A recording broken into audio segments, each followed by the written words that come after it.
وما لكم لا تقاتلون في سبيل الله والمستضعفين من الرجال والنساء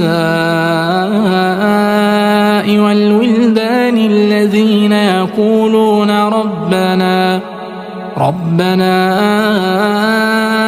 أخرجنا من هذه القرية الظالم أهلها واجعل لنا من لدنك وليا واجعل لنا من لدنك نصيرا الذين آمنوا يقاتلون في سبيل الله والذين كفروا يقاتلون في سبيل الطاغوت فقاتلوا أولياء